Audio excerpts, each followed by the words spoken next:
हरे कृष्ण। इस समय पवित्र ज्येष्ठ मास चल रहा है और ये ज्येष्ठ मास सिर्फ एक सामान्य मास नहीं है, अपितु वो हमारी आत्मा को परम भगवान परमात्मा से जोड़ने का सुनहरा अवसर है। जो भक्त इस समय के अंदर भगवान श्री विष्णु की कथा सुनते हैं, सुनाते हैं, उनकी पूजा अर्चना करते हैं, उनके घर में सुख, शांति और प्रेम का वातावरण बनता है। भगवान श्री हरि की कृपा से जीवन की बाधाएं दूर होती हैं और हृदय में भक्ति जागृत होती है। और इसीलिए इस ज्येष्ठ मास के पवित्र समय में हम प्रतिदिन प्रातः काल में इससे जुड़ी हुई सुंदर पौराणिक कथाएं सुन रहे हैं। तो चलिए हमारे इस कथा यात्रा को आगे बढ़ाते हैं और सुनते हैं आज की ज्येष्ठ मास कथा। आइए आज की कथा आरंभ करते हैं। इस प्रकार भगवान की चर्चा करते हुए ब्राह्मण और शबर दोनों सुंदर स्थान में पल्लव बिछी हुई शैया पर सो गए। प्रातःकाल होने पर दोनों ने तीर्थराज समुद्र के जल में विधि पूर्वक स्नान किया और फिर भगवान माधव को प्रणाम करके राजा के रहने योग्य उत्तम स्थान का निश्चय करने के बाद वे दोनों लौट आए। तत्पश्चात मित्र से विदा लेकर ब्राह्मण रथ पर आरूढ़ हुए और अवंतीपुर के लिए निकल पड़े। रथ पर बैठे हुए विद्यापति ब्राह्मण ने ये विचार किया कि मैंने जो भगवान नील माधव का दर्शन किया है उससे मेरा कर्तव्य पूर्ण हो गया। अब श्री पुरुषोत्तम क्षेत्र की परिक्रमा करके शीघ्र यहाँ से लौट जाऊं। ऐसा निश्चय करके वे अनेक प्रकार के वृक्षों से भरे हुए क्षेत्र और वन को देखते हुए उस समय उस पुरुषोत्तम तीर्थ की परिक्रमा करने लगे। परिक्रमा पूरी करके भगवान का ध्यान करते हुए बिना खाए पिए चले और संध्या होते होते अवंतीपुर में पहुंच गए। दूतों ने महाराज को उनके लौटने का समाचार सुनाया और ये सुनकर महाराज इंद्रद्युम्न अत्यंत प्रसन्न हुए। वे भगवान जनार्दन की पूजा करके विद्वान ब्राह्मणों के साथ प्रसन्नता पूर्वक बैठे और विद्यापति के आगमन की प्रतीक्षा करने लगे। और उसी समय प्रवेश मार्ग बताने वाले छड़ीदार सिपाहियों और द्वारपालों द्वारा सूचित किए हुए रास्ते से उत्कंठित पूर्ववासियों के साथ विद्यापति ब्राह्मण ने भगवान नील माधव की प्रसाद स्वरूप सुंदर माला हाथ में लेकर राजा के दरबार में प्रवेश किया। उन्हें देखकर राजा सिंहासन से उठकर खड़े हो गए और उनके पास गए और फिर इस प्रकार कहने लगे, विद्यापति, आज मेरा जीवन, जन्म और कर्म दोनों ही दृष्टियों से सफल हो गया, क्योंकि इस समय मैं यहाँ प्रसाद माला के रूप में साक्षात माधव का दर्शन कर रहा हूँ। संसार के समस्त पापों का विनाश करने वाली भगवान विष्णु के मस्तक पर चढ़ी हुई इस दिव्य माला को मैं प्रणाम करता हूँ। जिनके चरण कमलों की धूलि को अपने मस्तक में लगाकर ब्रह्मा इत्यादि देवताओं ने महान ऐश्वर्य प्राप्त किया है, उन भगवान विष्णु के श्री अंगों में लगे हुए उज्जवल अंगराग से संयुक्त पुष्पों की आधारभूत इस सुंदर माला को मैं प्रणाम करता हूँ। हे नीलाचल के शिखर को विभूषित करने वाले पापहारी हरि, आपकी जय हो। शरणागतों की पीड़ा दूर करने वाले श्रीमान नारायण, मैं आपकी शरण में आया हूँ, मेरा उद्धार कीजिए। अश्रु गदगद वाणी से इस प्रकार कहते हुए राजा इंद्रद्युम्न ने धरती पर मस्तक रखकर भगवान को प्रणाम किया। उस समय उनके अंग अंग में रोमांच हो आया।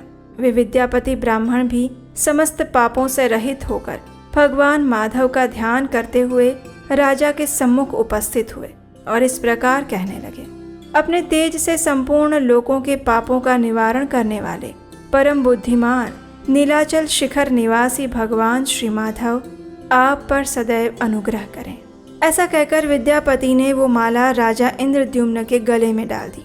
राजा ने भी उठकर अपने हृदय पर लटकती हुई माला को देखकर ऐसा माना कि इसके रूप में साक्षात भगवान लक्ष्मीपति मेरे हृदय में आ गए हैं। फिर दोनों हाथ मस्तक पर जोड़कर उन्होंने अपने नेत्र कुछ कुछ बंद कर लिए और आनंद के आंसुओं से गदगद कंठ होकर श्री हरि का इस प्रकार स्तवन करने लगे। राजा इंद्रद्युम्न ने कहा, समस्त संसार की सृष्टि, पालन और संहार रूपी शिल्प के कारीगर, आपकी जय हो। अपने विश्व रूप के रोम रोम में लीला से ही असंख्य ब्राह्मणों का भार धारण करने वाले हे नारायण, आपकी जय हो। हे प्रभु, आप सबके अंतर्यामी और शरणागतों का दुख दूर करने वाले हैं। ब्रह्मा, इंद्र और रुद्र आदि देवताओं के मुकुट से आपके चरणार विंदों की विचित्र शोभा होती है। आप दीनों, अनाथों और विपत्तिग्रस्त प्राणियों की रक्षा में सदैव तत्पर रहते हैं।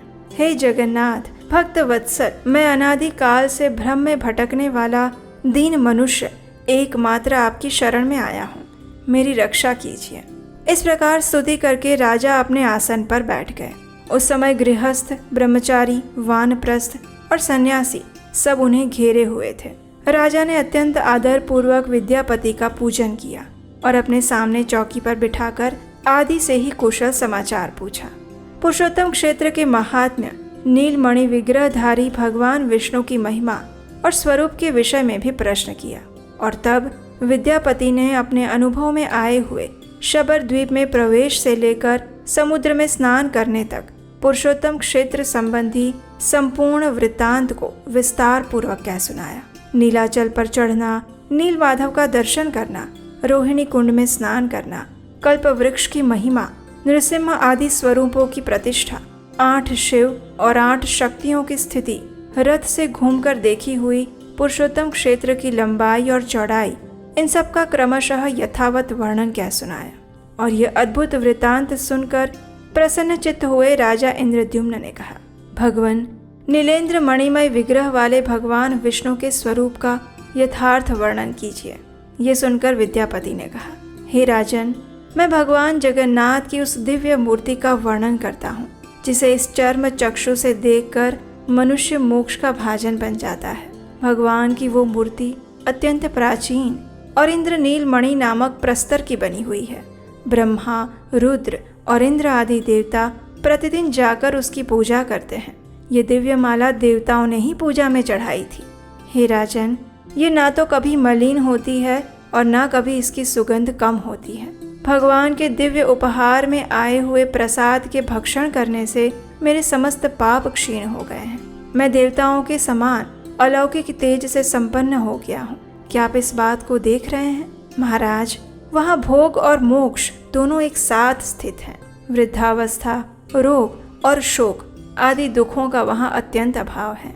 उस तीर्थ में विकसित नील कमल के सदृश विशाल नेत्रों वाले साक्षात भगवान जगन्नाथ प्रसन्न वदन से विराजमान है, जो शरणागतों को अमृतमय मोक्ष प्रदान करते हैं। ये सुनकर राजा इंद्रद्युम्न ने पूछा, हे द्विजश्रेष्ठ, जन्म से लेकर कुछ काल पहले तक तो आप पुरुषोत्तम क्षेत्र में कभी गए भी नहीं थे, फिर आपने वहाँ के दिव्य वृतांत को कैसे जान लिया? तब विद्यापति ने कहा, हे राजन, मैं संध्या के समय पुरुषोत्तम तीर्थ में भगवान नीलाचल वासी विष्णु के समीप पहुंचा था। उस समय वहाँ दिव्य सुगंध युक्त वायु चल रही थी। आकाश मार्ग में देवताओं का सम्मिलित शब्द सुनाई पड़ता था। वहाँ विश्वावसु नामक शबर मेरा मित्र है। उसने दिव्य उपहार, भोजन और ये माला मुझे प्रदान की थी। कभी मलिन न होने वाली ये बहुमूल्य माला लक्ष्मी तथा राज्य का सुख प्रदान करने वाली है।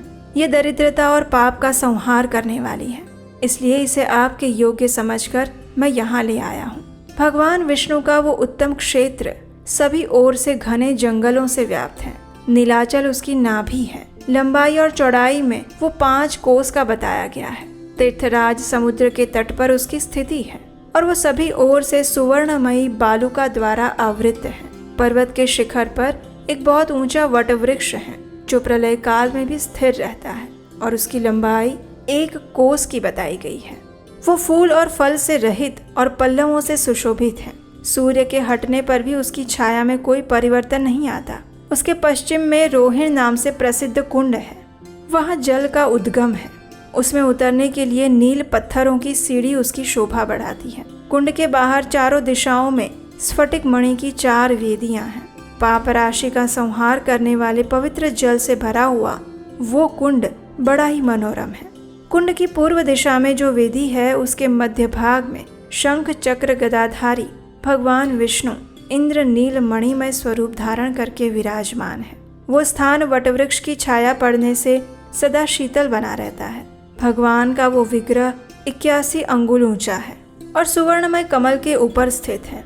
उस श्री विग्रह के मुखचंद्र से तीनों प्रकार के तापों का निवारण होता है। भगवान के दोनों नासिका पुट तिल के फूल के समान शोभा धारण करते हैं। प्रस्तरमयी मूर्ति होने पर भी भगवान के अधर पर मुस्कान की छटा रहती है। हंसी से खिले हुए युगल कपोलों द्वारा डोरी बहुत सुंदर दिखाई देती है। मुंह के दोनों कोने ऐसे दिखाई देते हैं मानो और किसी मूर्ति के मुख कोण वैसे कभी बने ही नहीं। हाथ से युक्त अधर, कपोल, ठोडी और मुंह के सुंदर कोने आदि को धारण करने वाले भगवान माधव विश्वकर्मा आदि शिल्पियों के लिए आदर्श बने हुए हैं। मकर आकार कुंडलों से सुशोभित दोनों कानों के द्वारा भगवान का मुखचंद्र गुरु और शुक्र के मध्य भाग में स्थित पूर्ण चंद्र का उपहास करता है। गले के सुंदर आभूषण से शोभाजनक कंठ प्रदेश के द्वारा भगवान अपना दर्शन करने वाले पुरुषों के चित्त में दक्षिणावर्त शंख से मुक्तामणि के प्रकट होने की आशंका उत्पन्न करते हैं। उनके कंधे मोटे और चौड़े हैं, घुटने तक की लंबी 4 भुजाएं हैं। वक्ष स्थल पर स्वच्छ और निर्मल हार शोभा पा रहा है। दिव्य कौस्तुभ मणि में पड़े हुए प्रतिबिंब के रूप में मानो वे 14 भुवनों को धारण करते हैं। गहरे नाभि रूपी सरोवर में प्रविष्ट हुई सूक्ष्म रोम अवलियों के कारण भगवान का श्री विग्रह बड़ा मनोहर प्रतीत होता है। गले में लटकता हुआ हार त्रिवली के मध्य भाग तक का स्पर्श करता है। मोती की माला कमर के पास तक लटकी हुई है। वे पीताम्बर से शोभा पाते हैं। दोनों जंघाएं 2 खंभों के समान जान पड़ती हैं, मानो वे मोक्ष के मंगलमय धाम में जाने के लिए बाहरी द्वार के आश्रय हों। भगवान के दोनों चरण गोलाकार घुटनों, पैरों तक लटकती हुई वनमाला और रत्नमय कड़ों से शोभा पाते हैं। वे हार, कंकण, भुजबंद और मुकुट आदि से विभूषित हैं। भगवान अपने चारों हाथों में क्रमशः चक्र, पद्म, गदा और शंख रूप में परिणित ज्ञान, अहंकार, ऐश्वर्य और शब्द ब्रह्म को धारण करते हैं। भगवान जगन्नाथ संपूर्ण दिशाओं को प्रकाशित करते हुए नीलाचल के शिखर पर विराजमान हैं। उनका दर्शन करके भक्ति पूर्वक प्रणाम करने से मनुष्य देह बंधन से मुक्त हो जाता है। भगवान के वाम पार्श्व में भगवती लक्ष्मी देवी वीणा बजा रही है। उनकी दृष्टि भगवान के मुख की ओर है। वे संपूर्ण लावण्य का निवास और समस्त अलंकारों से विभूषित है। जगत के पिता और माता भगवान विष्णु और भगवती लक्ष्मी दोनों उस पर्वत पर निवास करते हैं। मैंने उन दोनों का दर्शन किया। वे दोनों मौन भाव से बैठे हैं और अपने मुस्कुराती हुई दृष्टि से दर्शन करने वाले प्राणी पर कृपा की वर्षा करते हैं। दीनों पर दया करने के कारण मैंने उन्हें चैतन्य रूप ही माना। उनके पीछे अपने फणों का छत्र लगाए भगवान शेषनाग खड़े हैं। आगे सुदर्शन चक्र को दिव्य शरीर धारण करके खड़े हुए देखा है। सुदर्शन के पीछे गरुड़ जी हाथ जोड़कर खड़े हैं और इस प्रकार अद्भुत रूप धारण करने वाले साक्षात लक्ष्मीपति भगवान विष्णु का दर्शन करके मेरा मन बार बार उन्हीं की ओर दौड़ रहा है, मानो कोई इसे रस्सियों में बांधकर अपनी ओर खींच रहा हो। तीर्थ स्नान, तप, दान, देव यज्ञ और व्रतों के द्वारा भी कोई वैसे दिव्य रूप में भगवान दर्शन नहीं कर सकता।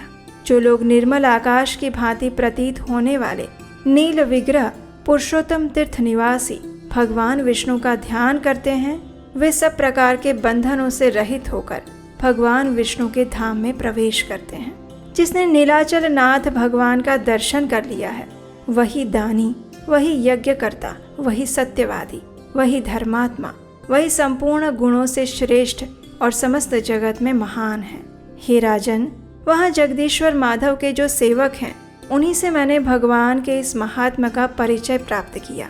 वह आदि सृष्टि की परंपरा से चला आता हुआ पुरातन और सुप्रसिद्ध आख्यान सुनकर मैं यहाँ आया हूँ। हे राजन, आपकी आज्ञा से श्री पुरुषोत्तम का दर्शन करके वहाँ का सारा वृत्तांत मैंने आपको अब कह सुनाया। अब आपकी जैसी इच्छा हो वैसा ही कीजिए। इतना कहकर विद्यापति चुप हो गए और उसके बाद राजा इंद्रद्युम्न अत्यंत प्रसन्न हो गए और फिर उन्होंने कुछ निर्णय लिया। और वो क्या था, वो हम सुनेंगे इसी ज्येष्ठ मास कथा श्रृंखला की अगली कड़ी में। उसे सुनने के लिए देख लीजिए, आपके अपने चैनल को याद से सब्सक्राइब कर लीजिए। इस वीडियो को लाइक करके शेयर कीजिए और हमारे व्हाट्सएप कम्युनिटी ग्रुप के साथ भी जुड़ जाइए। लिंक नीचे डिस्क्रिप्शन बॉक्स में है। और हम आपसे मिलेंगे इसी कथा श्रृंखला की अगली कड़ी के साथ कल प्रातःकाल। हरे कृष्ण।